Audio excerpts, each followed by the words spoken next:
Welcome back. All right, so yesterday we talked about things in the Western Division. Today I want to talk about the Central. So I'm going to get through all four divisions. It's going to happen.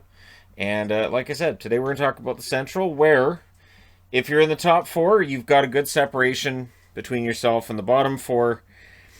And it does feel like this is the division where it would be highly unlikely that any team on this side of the board moves over to this side. All four teams here could be sellers at the trade deadline.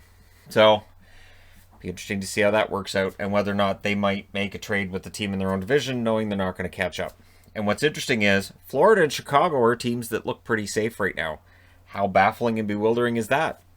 I haven't seen Florida this safe in the playoffs in a long time. So we're going to start off with the team at the top, which today is Carolina. Based on last night's results, they have jumped ahead of Tampa Bay. So they've played 26 games. They have a record of 19-6-1. 39 points, 750 is their points percentage. Overall, all these numbers are very good for Carolina. And so I'm wearing Carolina because they're having a good time right now.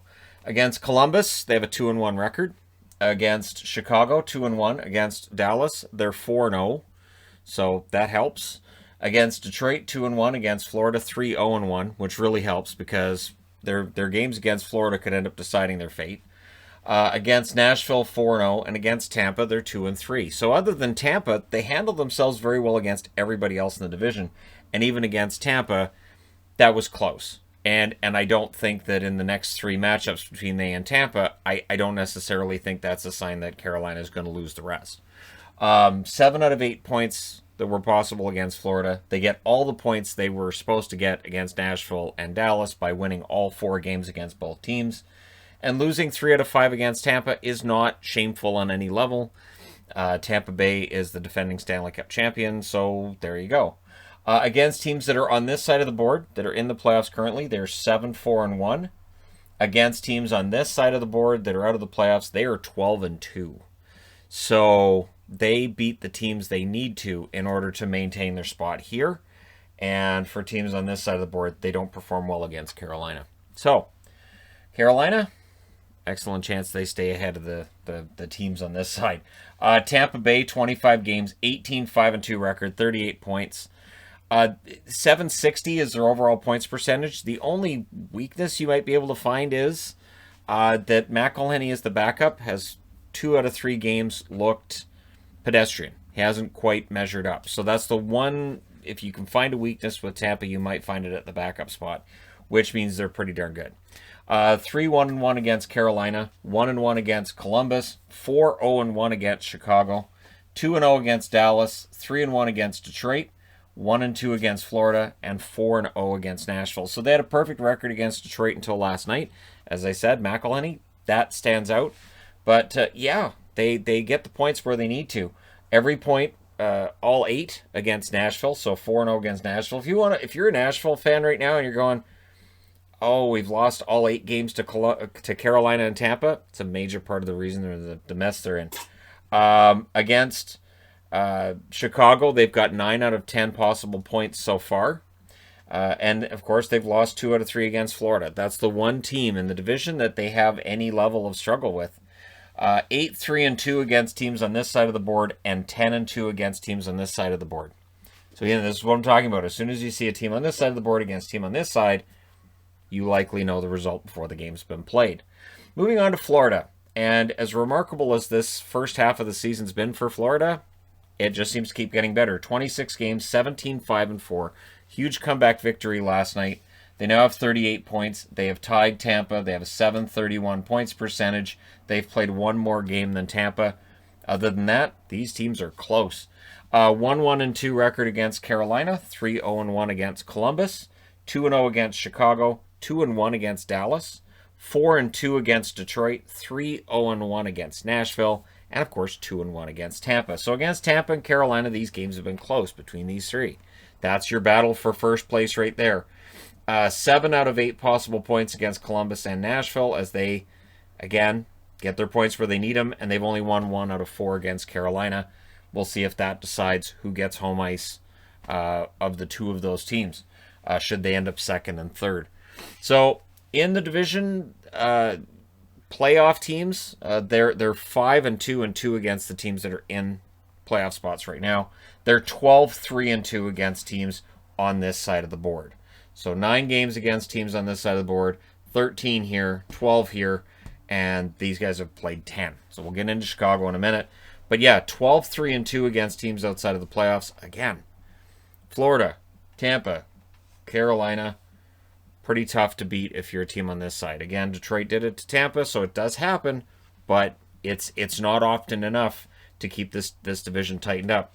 So Chicago, 28 games played, which is one of it's tied for the most in games played in the division.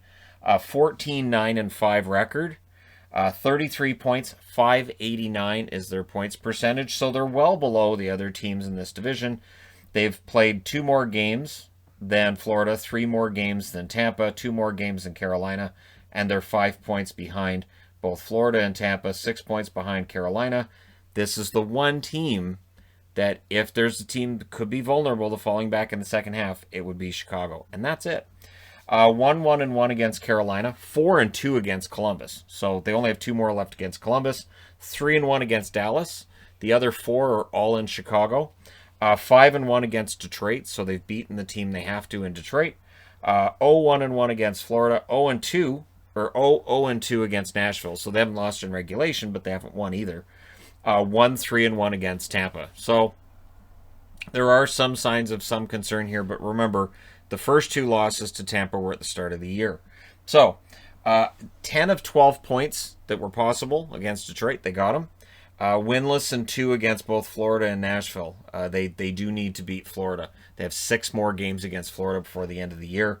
They have 5 more games against Carolina before the end of the year. So, those 11 games, that'll go a long way to deciding just how comfortable they are or whether or not there's some danger. I don't think there is. I think they're pretty comfortable, but we'll see. Against teams on this side of the board, they're 2-5-3. And against teams on this side of the board, they're 12-4-2. They do very well against teams on this side. It makes it hard for them to catch them. So we go to this side of the board and we get to Columbus. Columbus, 28 games played, same number as Chicago, more than anybody else ahead of them. 10-12-6, 26 points, 464 points percentage. So they are currently 7 points out of a playoff spot, and they're the top team on this side. Against Carolina, they're 1-2. Against Chicago, 2-2-2. A lot of 2s there. Against Dallas, they're 2-2. And against Detroit, 2-0-1. Florida, 1-1-2. Against Nashville, 1-5. That's the giant ouch on their board. And Tampa Bay, 1-0-1. If they had beaten Nashville 5 out of 6 rather than losing 5 out of 6, they might be over here, right? So for Columbus, there's been some issues, and the idea of can they get things going? Well, they still have 2 games left against Chicago, so they're not able to help themselves enough there. They have 6 more games against Tampa. They have 4 more games against Florida. They have 5 more games against Carolina. So there's hope, I guess, but they'd have to be able to beat these teams to get there. They have 5 out of 6 points against Detroit. They've lost 5 out of 6 against Nashville, as I said. The math gets really dodgy for them. Against teams on this side of the board, they're 5-5-5. They've won 5 out of 15. So they've got 5 of those overtime loss or shootout loss points.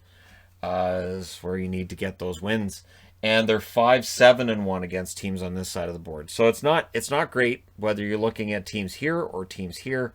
They are definitely in danger of missing the playoffs this year. Nashville, 27 games, 11-15-1, 23 points, 426 is their points percentage. So they've played 1 less game than Columbus, but they're 3 points behind Columbus, and they're 10 points behind Chicago for that last playoff spot.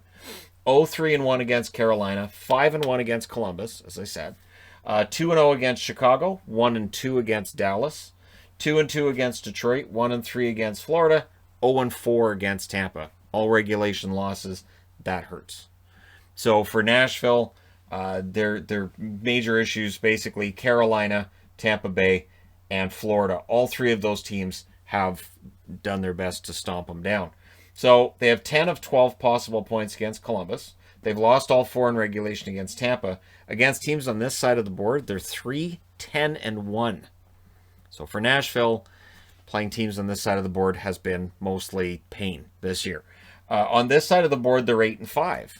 So not as bad on this side of the board, but you have to beat these teams to get, your way up through the standings. So, yeah, that's an issue for them. So we get to Dallas. And I know, Dallas fans are all excited because they have all these games in hand. Yay. 8-9-5. They have 21 points. They are 12 points out of the playoffs. So here's where it's interesting. So they're 12 points out of the playoffs. They have 6 games in hand. If you win all 6 games in hand, you are tied with Chicago.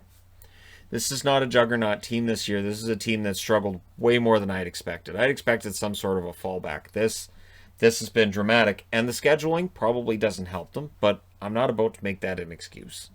Scheduling's been rough for a lot of teams this year. And for Dallas, there's been a lot of goal-scoring problems, going almost 3 full games, or more than 3 full games without a goal. So 0-2-2 against Carolina, 2-2 against Columbus, 1-1-2 against Chicago, 2-0 against Detroit, 1-2 against Florida, 2-0-1 against Nashville, and 0-2 against Tampa. So, against teams on this side of the board, it is not a pretty picture. They don't beat teams on this side of the board. They have 5 of 6 points against Nashville. They're winless in all 4 against Carolina, and against teams on this side of the board, they have a record of 2-7-4. So yeah, that's not getting you in the playoffs. Against teams on this side of the board, they're 6-2-1. That doesn't matter. These 4 teams have beaten them often enough, and still, you're looking and going, well, they've still got 34 games left, right? But the picture's not a good one, and if they play 500 hockey from here, even if they win every other game, they're going to be finding themselves below the playoff line, probably well below the playoff line. So again, I would be very surprised if Dallas doesn't view themselves as sellers at the deadline. And then there's Detroit. Detroit was not expected to be a playoff team. They're not a playoff team. The effort's there every night. But the record is still 8-16-4. They have 20 points in 28 games. So they've played 6 more games than Dallas, and they're a point behind Dallas. Their points percentage, .357. Against Carolina, 1-2. Against Columbus, 1-2. Against Chicago, 1-4-1. Against Dallas, 0-1-1. Against Florida, 2-3-1. So they've been competitive with Florida, only losing 4 out of 6. Nashville, they're 2-2, and against Tampa, 1-2-1. So against Florida and Tampa, they've been respectable. And that's the thing. Detroit does make it difficult for their opponents to knock them off. Last year, it felt pretty easy at points. So their losing record is against 6 out of 7 teams. Nashville's the only one that they're even 500 against. But against teams on this side of the board, they're 5-11-3, which is pretty respectable considering Dallas is 2-7-4. So not too shabby. But on this side of the board, they're 3-5-1 against these 3 teams. So for Detroit, again, it's a rebuilding year. There wasn't a lot expected. And there they are. So I guess the only thing I'm wondering is, in what order did these teams finish? And it's more of a top 3 than anything else, because it doesn't feel like Chicago's going to end up catching these 3. And then, yeah, again, you've got a 7-point spread to the nearest team, which is Columbus. You've got 10 points down to Nashville. You've got 12 points down to Detroit, or down to Dallas, and 13 points down to Detroit. It is a very spread out division. It's a fun division, though. Let me know your thoughts in the comment section below, as always. Your picks. Can any team on this side get hot? Question. And hey, don't forget to hit like and subscribe if you're browsing your way through. You just happened upon this video. Thank you guys so much for watching, for all your support. I will talk to you again soon.